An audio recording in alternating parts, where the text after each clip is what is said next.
அன்பு தேவனுடைய பிள்ளைகளே, ஆண்டவர் என்று மாலையில் உங்களுக்கு சொல்லக்கூடிய வார்த்தை ஏசாயா 30:18. ஆனாலும் உங்களுக்கு இறங்கும்படி கர்த்தர் காத்திருப்பார், உங்கள் மேல் மனதுருகும்படி எழுந்திருப்பார். கர்த்தர் நீதி செய்கிற தேவன்.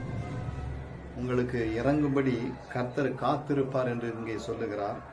உங்கள் மேல் மனதுருகும்படி அவர் எழுந்திருப்பார். கலங்காதிருங்கள், அவர் நீதி செய்யக்கூடிய தேவனாக இருக்கிறார். அவருக்கு காத்திருக்கிற அனைவரும் பாக்கியவான்கள்.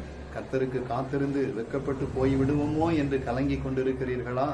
கர்த்தர் உங்களை கைவிட மாட்டார். மட்டுமல்ல, 19வது வசனத்தில் சீயோனை சேர்ந்த ஜனங்கள் எருசலேமில் வாசமாய் இருப்பார்கள். எருசலேம் என்பது அவருடைய பாதஸ்தானம், அவருடைய ஆலயம், அவருடைய வீடு. அதாவது ஒரு தாய் தேற்றுவது போல நான் உங்களை தேற்றுவேன், நீங்கள் எருசலேமில் வைத்து தேற்றப்படுவீர்கள். ஆம், கர்த்தர் உங்களை ஒரு தாயை போல தேற்றப் போகிறார். நீங்கள் சமாதானத்தோடு நீங்கள் வாசமாயிருப்பீர்கள். கலங்காதிருங்கள். அடுத்து, இனி நீ அழுது கொண்டு இராய்.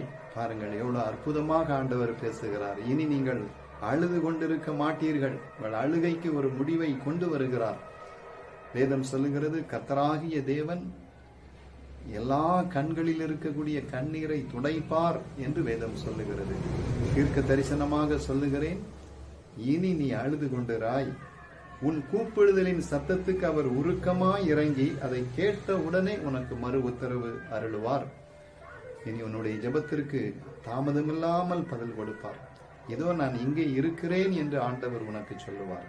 கடைசியாக 20வது வசனம், ஆண்டவர் உங்களுக்கு துன்பத்தின் அப்பத்தையும் உபத்திரவத்தின் தண்ணீரையும் கொடுத்தாலும் சாப்பிடும் பொழுது எவ்வளவு கவலை, கடன் பாரங்கள், புறக்கணிப்பு, தனிமை, அவமானம். அப்பத்தை கசப்போடு தாவீது சாப்பிடுகிறான். உன்னுடைய துன்பத்தின் அப்பத்தை உன்னிலிருந்து மாற்றி சந்தோஷமாக நீ இருக்கும்படிதான் ஆண்டவர் இயேசு சிலுவையில் அவர் கசப்பை ஏற்றுக்கொண்டார், உன்னை இனிமையாக. உபத்திரவத்தின் தண்ணீரை கொடுத்தாலும் உன் போதகர்கள் இனி ஒருபோதும் மறைந்திருக்க மாட்டார்கள். உன் கண்கள் உன் போதகர்களை காணும். என் அன்பு தேவனுடைய பிள்ளைகளே, போதகர் உன்னை அழைக்கிறார் என்று சொன்ன பொழுது பரிதிமேயை குருடனுக்கு விடுதலை.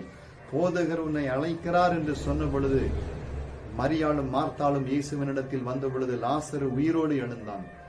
உங்கள் மரித்து போன சூழ்நிலையிலிருந்து ஒரு பெரிய அற்புதம் நடக்க போகிறது.